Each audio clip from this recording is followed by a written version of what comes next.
Alright, bampita simple mba nyingiddewo. Kali lugambo Pro Max kasitondaba omanya bumanya kola ekintu eki sasanya video tubenga tugenda mu maaso. Kano ko kagenda kwetaaga okubeera omujagujagu kategeera bw'obanga toli mujagujagu kayiteko buyisi ogende. For quite some time abantu bazenga bagamba nti stunts nnyingi nnyo eziri mu Uganda ezizannyibwa era nga bakikakasa nti ziri nnyo mu industry y'okuyimba nti omuntu asobola okuba nga abuze okumala ebbanga wabula nga yeetaaga okudda mu public domain kyalina okukola kiri eki alina creatingawo stunt oba oli awo abantu baddamu ne bamwogerako naddamu trending. In so doing that asobola okubaako ne kyaleeta mu maaso kaawo oba oluyimba oba concert. Tuze tulaba stunts ez'enjawulo naye in most cases stunts ezimu zigowinga far because abayimbi bano baagalwa nnyo. Eri omuntu asobola okugaana okulya ekyemisana lwa muyimbi. Eri omuntu asobola okkozinga obulabe ku muntu omulala lwa muyimbi.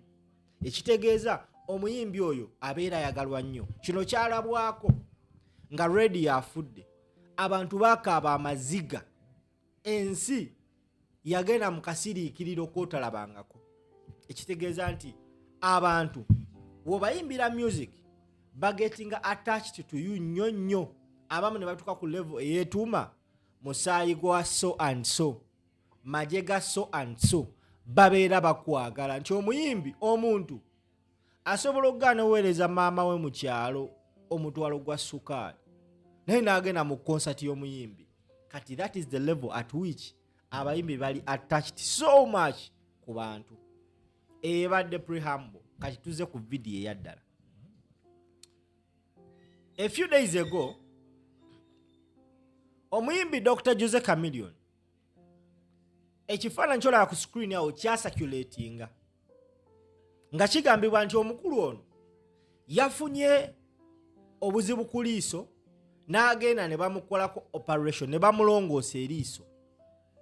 Era Chameleone ng'akozesa omukutu gwe ogwa X yavaayo. This is his official X account. N'agamba nti I thank you Lord for another great morning. I thank Dr. Ludovic Tindiebwa and the entire Kampala LASIK hospital team for my eye surgery and your hospitality.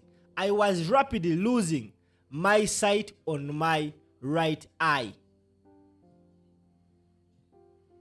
I seek your healing as always, my Lord. Yagamba nti he was rapidly losing his sight on his right eye. Mu bigambo bye agamba I was rapidly losing my sight on my right eye. Akonka highlight in the for you to know lwaki nkoze video.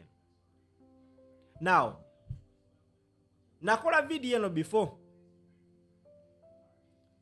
naye onako olwaleero ndizo okutegeeza gwalaba video eno nti ono omusajja ya creating stunt gye ngenda okuyita ey'ekisiru first and foremost because lwaki njise ey'ekisiru. Yagamba nti he was rapidly losing sight for his right eye naye nga kwe baali batadde plaster yali left eye.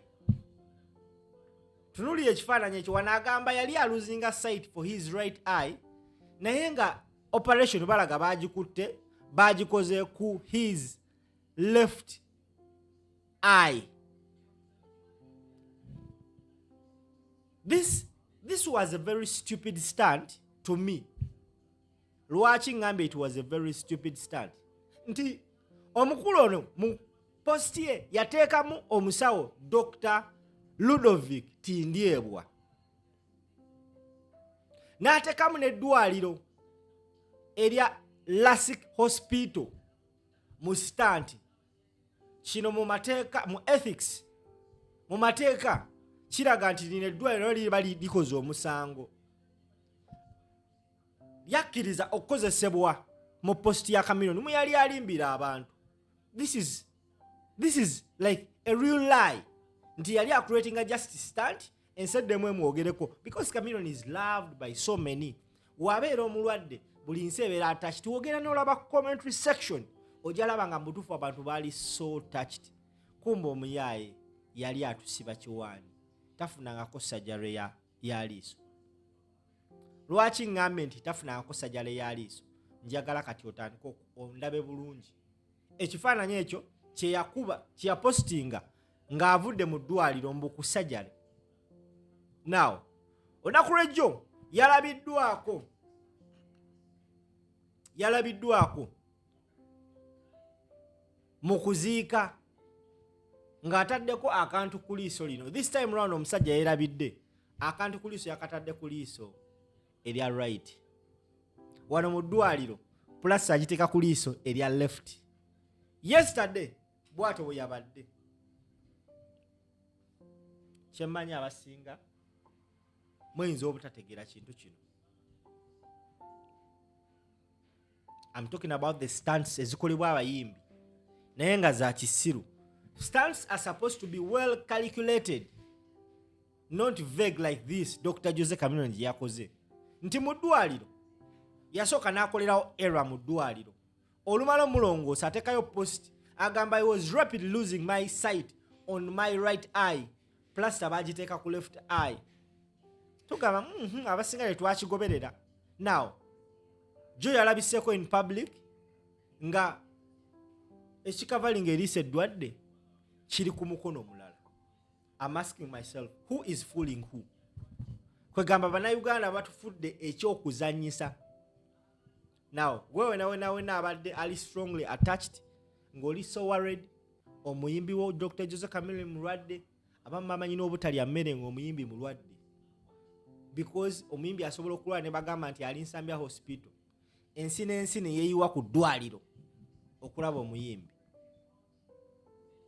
Now nigga came out n'agamba ensi mulwadde n'alaga eriiso mu post liiso ddala. Now yalabiseko in the public domain, in the public ng'atadde cover ku liiso ddala. Of course we are asking ourselves which is which, what is what, who is fooling who?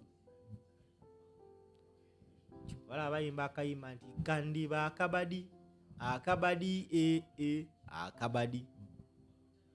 Abayimbi abantu bagenda tuuka ekiseera baleme batwala serious. An artist is going to get a problem. Tulowooze nti it is a stunt. Tugambe nti twakuwa stand omuntu afwe